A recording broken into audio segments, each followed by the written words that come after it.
नमस्कार। BA second year, theory paper second, subject music, unit third. Topic है पंडित भातखंडे व पंडित वैकुंठ मक्की के ठाटों की रचना का सिद्धांत। अर्थात पंडित भातखंडे जी ने 10 ठाट माने हैं। उत्तर भारतीय संगीत पद्धति की 32 ठाटों में से 10 ठाट पंडित भातखंडे जी ने चुने। वो किस आधार पर चुने, कैसे बनाए, और पंडित वैकुंठ मक्की ने 72 ठाट किस आधार पर बनाए, उनकी रचना का सिद्धांत क्या है, इस बारे में जानेंगे।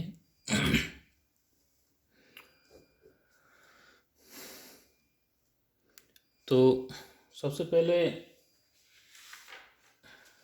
वर्तमान में ठाट क्या है, वर्तमान क्या नियम है इसके बारे में देखते हैं।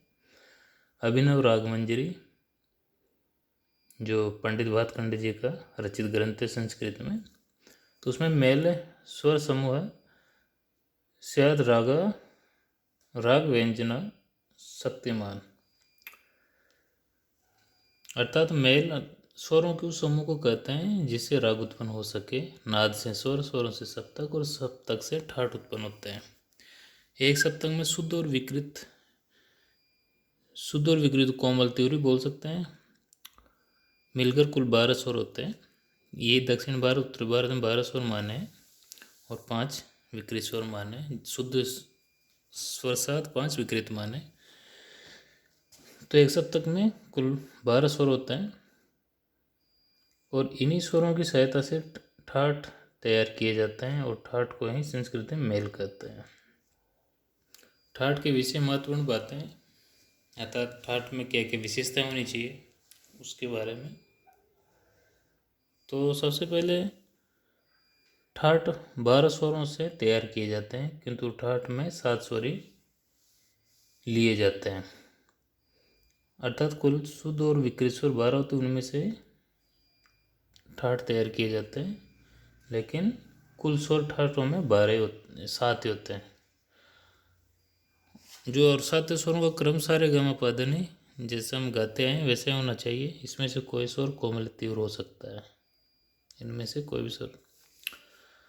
अगला है ठाट में अवरोह का होना आवश्यक नहीं, अर्थात ठाट में आरोही होता है। चौथा, ठाट में एक ही स्वर के 2 रूप कोमल तीव्र साथ साथ आ सकते हैं, मतलब एक स्वर के 2 रूप भी साथ साथ आ सकते हैं।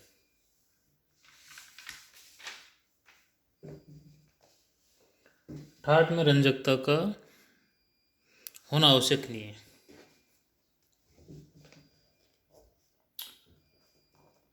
अर्थात आवश्यक नहीं कि ठाट सुनने में कानों को अच्छा लगे, क्योंकि ठाट में क्रमानुसार 7 स्वर लेना अनिवार्य होता है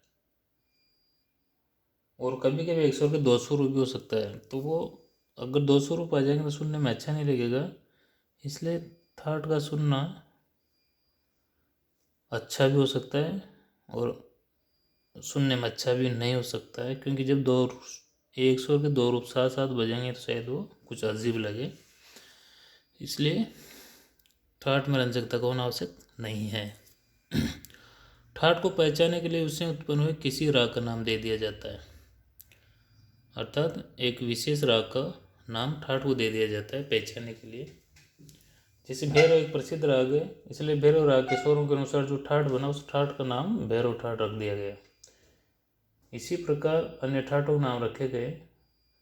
तो प्रत्येक ठाट में स्वर तो केवल 7 होते हैं, किंतु उनके स्वरों में कोमल तीव्र का अंतर पड़ सकता है और इसी कोमल तीव्र स्वरों के अंतर से ही तरह तरह के ठाट बनते हैं। तो उत्तर भारतीय संगीत में जो 10 ठाट हैं उनके बारे में पंडित भातखंडे जी ने 10 ठाट माने और उन्हीं का हम आज अनुसरण करता है। तो पंडित भातखंडे जी ने उत्तरी भारत संगीत में प्रचलित 10 ठाटों के बारे में एक दोहा लिखा है, जिसमें यमन बिलावल और खमाजी भैरव पूर्वी मारवा काफी आशा भैरवी तोड़ी बखाने 10 मित ठाट चतुर माने। पंडित विष्णु नारायण भातखंडे जी का उपनाम चतुर के नाम से भी जाना जाता है। तो ये अपनी जो रचनाएं चतुर पंडित के नाम से ही करते हैं। अब पंडित बात करने जगह 10 थाटों के सांकेतिक नाम। यमन को कल्याण भी कहते हैं। इसमें ठाट में हम 8वां सुर सा को, पहला सुर का दुगुना 8वां स्वर होता है, तो सा का तार सप्तक का रू भी ले लेते हैं। ठाटों में पूरे में 8 सुर रख लेते हैं सुविधा के हिसाब से। तो यमन कल्याण का निशान इसमें तीव्र मध्यम होता है, बाकी सभी स्वर शुद्ध होते हैं। बिलावल में सारे स्वर शुद्ध होते हैं, अर्थात इसमें किसी प्रकार कोई चिन्ह नहीं होता है। खमास ठाट में कोमल नहीं होता है, बाकी सभी स्वर शुद्ध होते हैं। भैरव ठाट में रेध कोमल होता है, बाकी शुद्ध होते हैं। पूर्व ठाट में रेध कोमल मा तीव्र होता है। मारवा ठाट में रे कोमल मा तीव्र, बाकी शुद्ध स्वर। काफी ठाट में गहनी कोमल, गहनी कोमल काफी ठाट के पहचान है। आसार ठाट में गधनी कोमल, बाकी शुद्ध स्वर है। भैरवी में रेगधनी कोमल, रेगधनी भैरवी ठाट की पहचान है, कोमल। और तोड़ी ठाट में रेगध कोमल मा तीव्र। तो ये पंडित भातखंडे जी के 10 थाटों के सांकेतिक नाम है।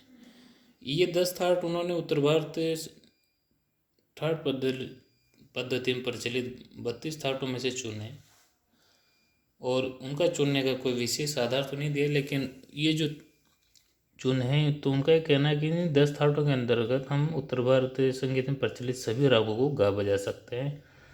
इनके अलावा में दूसरे थाटों की आवश्यकता नहीं है। तो इसी कथन के साथ इन्होंने चुना है, लेकिन साथ इतना सा सुविधा भी दी है कि समय के अनुसार परिवर्तन होता रहता है। तो आगे भी शोध की आवश्यकता है, आगे भी ज़रूरत पड़े तो संगीत गुणीजन थाटों की संख्या घटा बढ़ा सकते हैं। अब 72 ठाटों की रचना सिद्धांत जो पंडित वैकंठ मुखी ने बताया है। तो यहाँ प्रश्न उठता है कि जब उत्तर भारत में गणित की दृष्टि से केवल 32 मेल बन सकते हैं, तब वैकंठ मुखी ने अपनी पुस्तक में 72 मेल कैसे बनाए। तो यहाँ ये बतलाना आवश्यक है कि उनके स्वरों के नाम, अर्थात दक्षिण के स्वरों के नाम, ये पंडित वैकंठ मुखी के स्वरों के नाम उस टाइम चतुर्दंडी के हिसाब से अपने स्वरों के नामों से भिन्न थे। उन्होंने अपने 12 स्वरों के नाम 12 के स्थान में 16 कर लिए थे, अर्थात 4 स्वरों के नाम 2-2 कर दिए।